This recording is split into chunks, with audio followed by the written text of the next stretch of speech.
Hello, everybody. I am coming to see you again. We are in, I believe, week 4 of a semester and moving right along. I hope things are going well for you. It looks like everyone's getting into the groove with Facebook, with Blackboard. I've been working on Facebook today for my side job, doing a Facebook group, so I'm a little distracted with that. But you've been learning how to use Blackboard, and so that's great. And we are now moving into psychoanalytic theory, and your textbook does a really complete job reviewing Freudian perspective. But I think it's pretty weak on the Jungian perspective, and so I wanted to go over a few things with you. First, regarding psychodynamics perspective, just an overview because you've already read the book, but basically all the psychodynamic theories, including Freudian, Jungian, object relations, and modern psychoanalytic theories, are all based in the belief that a lot happens inside the head that guides our beliefs and our development and our behavior. Each of those models talk about the structures built within the psyche in different ways. Like, as you know, with Freud, it's id, ego, and superego. And Jung's structures we'll talk about in a few minutes. And object relations talks about objects and introjects and you probably, unless it's really your passion, you won't be doing Freudian analysis because you would need to go through several years of your own Freudian analysis, which is meeting, I think it's twice a week, maybe 3 times a week with a Freudian analyst, and you being fully analyzed, which moves you towards the right to be called an analyst and do work with others. So you probably won't be doing that. Modern object relations theories, you might be interested in those, and you might do some of that from an object relations perspective if you end up working with clients in a long-term setting. So because really all psychodynamic work is long-term. Definitely long-term. It's character. The idea is to modify, develop character, and so definitely take some time. So so that's kind of the big picture on things. When it comes to Jung, there are master's level practitioners who use Jungian, the Jungian model in their work, and often what those folks do is join a Jungian analysis group, and you can probably, wherever you live, just put that in your search engine and you'll find one. We have some here. I think we even have 2 here in Omaha. And then if you're interested, you can join. You don't have to be a psychotherapist to join such a group. It includes both self-analysis and learning. It's really thought-provoking work.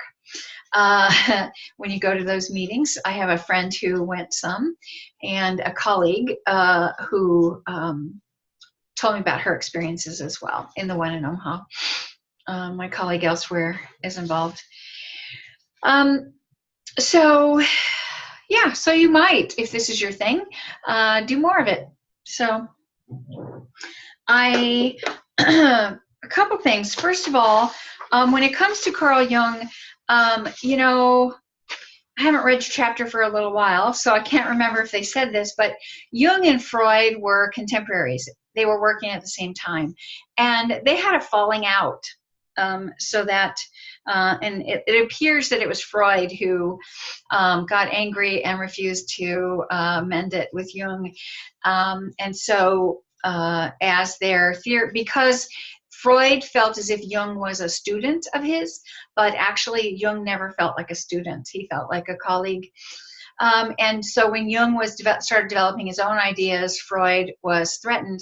And would this be his id, ego, or superego, one might wonder, that was threatened. And Jung then just moved off on his own and had his own followers. It was hard. This is in Europe. For the psychiatric community, psychological community, as those two split apart, because they were the leaders of many things. So kind of interesting historical pieces there. I am going to put a link on your Blackboard that is a link to some YouTubes on Carl Jung. I think that they're excellent. And they're altogether only about 20 minutes. It's rough, so like the end is kind of cut off, but it's still worth watching. It's still very interesting. You'll actually see really the real Carl Jung as he is walking around his home and the place that he did his counseling work.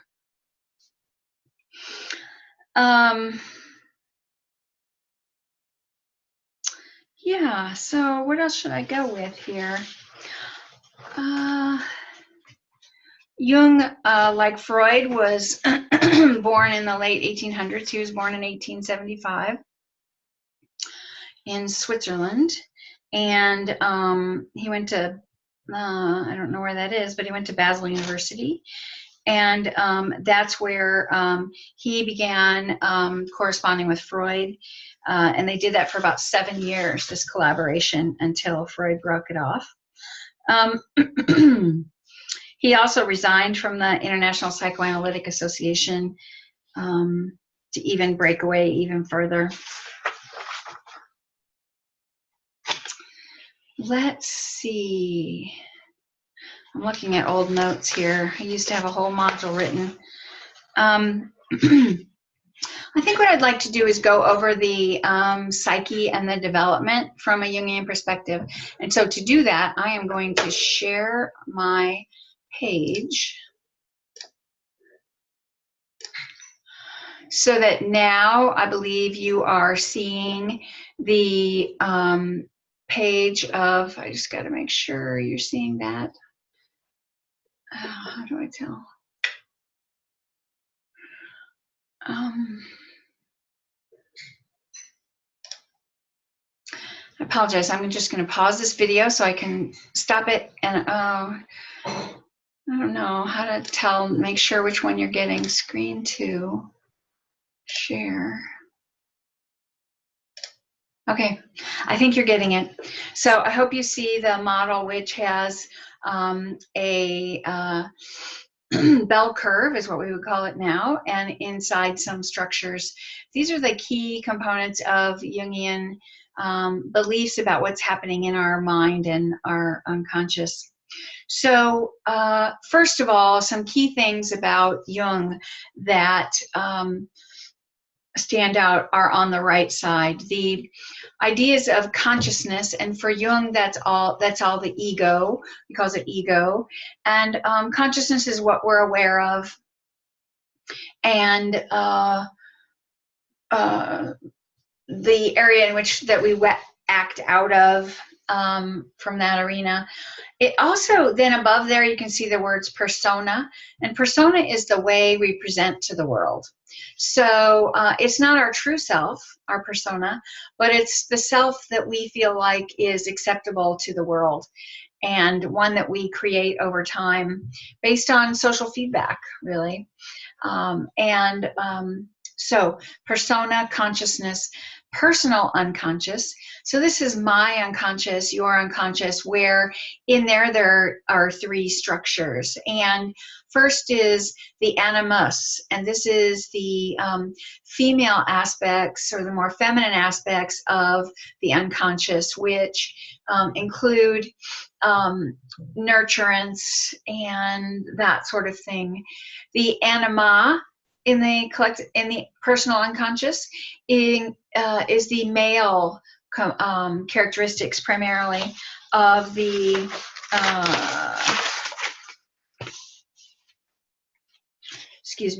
of the personal unconscious. So I'm going to try to get a note here.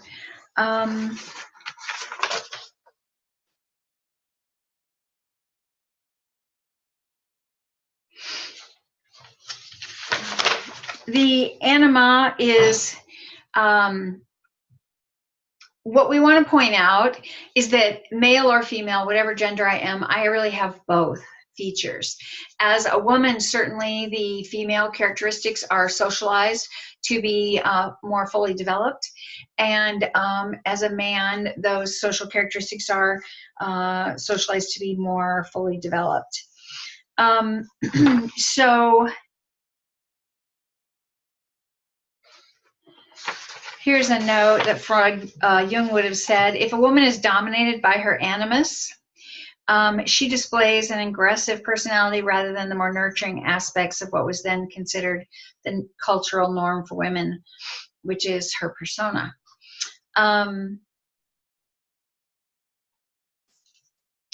So the idea here is that I said it backwards to start, I apologize. The anima is the female archetype in men, and the animus is the male archetype in women.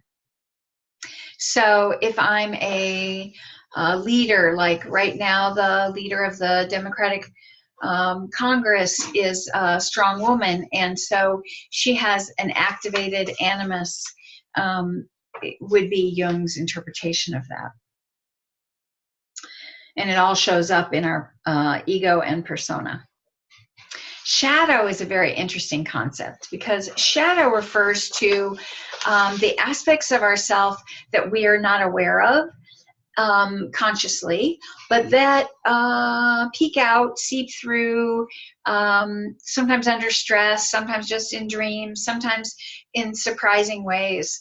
And understanding one's shadow is a common focus of Jungian work, recognizing when the shadow is present and working to make it conscious rather than unconscious, the shadow aspects of self, so that we can then work with it. So what an example of this is that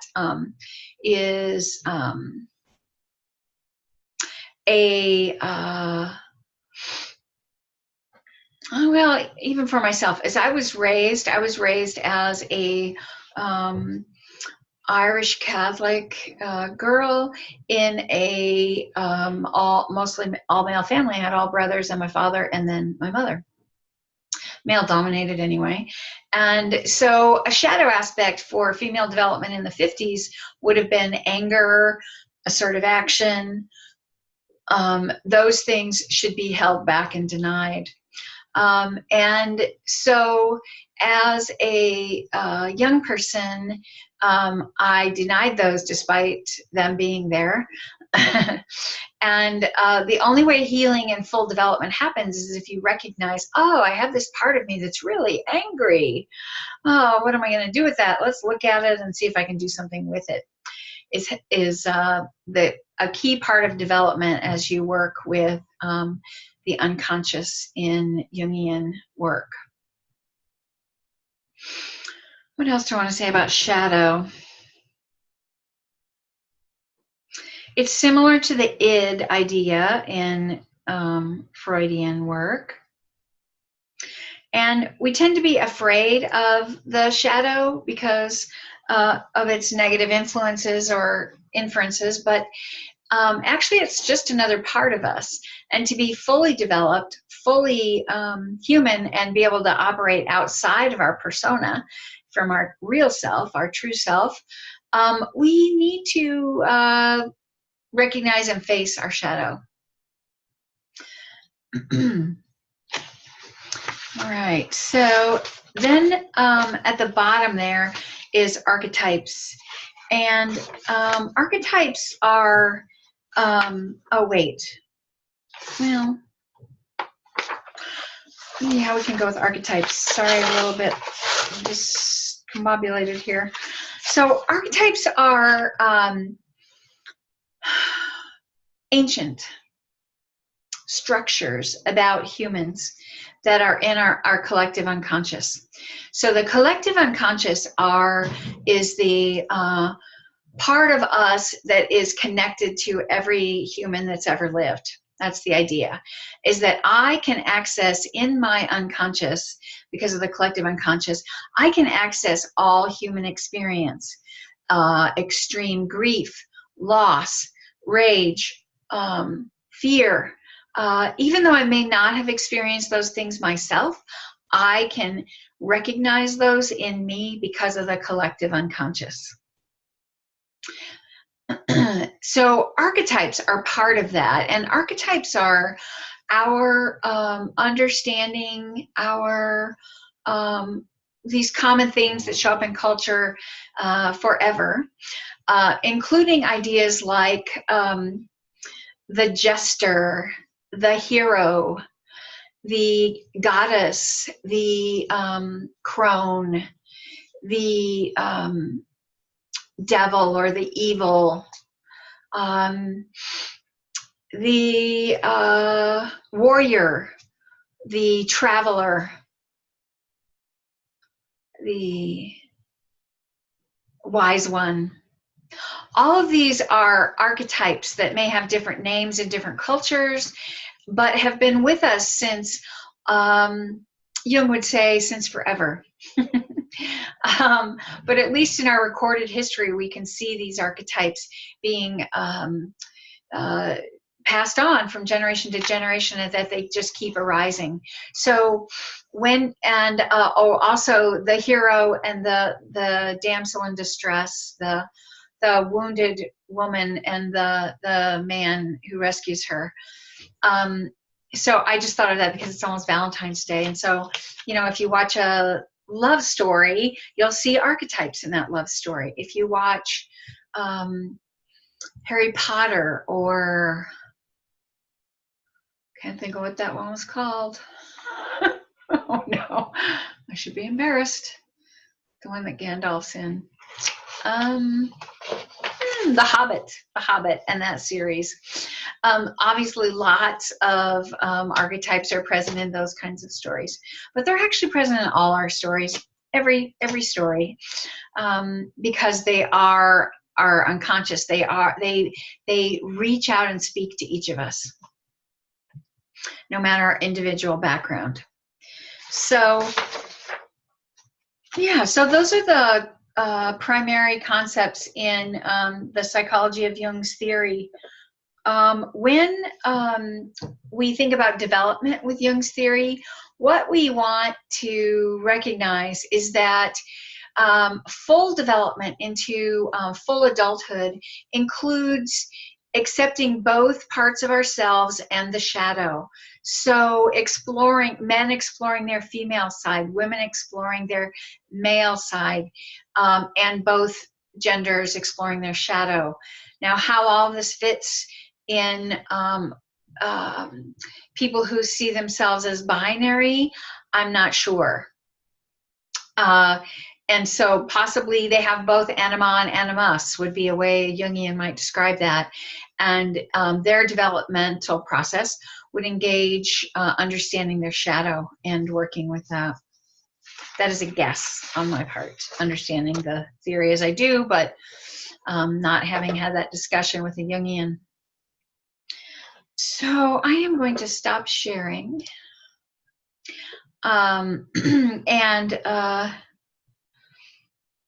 Let's see, talk to you about the treatment, or what counseling looks like in Jungian psychotherapy. Basically, having a safe place to share is really important in Jungian psychotherapy. It's cathartic. There's a lot of interpretation, elucidation. There is dream analysis happening in Jungian psychotherapy, educating people to be more fully adult, to be grown up, to move beyond their persona and accept all parts of themselves.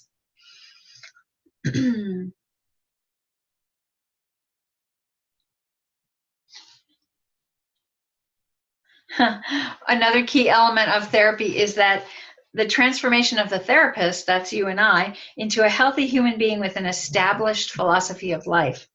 Only then is the therapist able to move patients towards individuation, wholeness, or self-realization.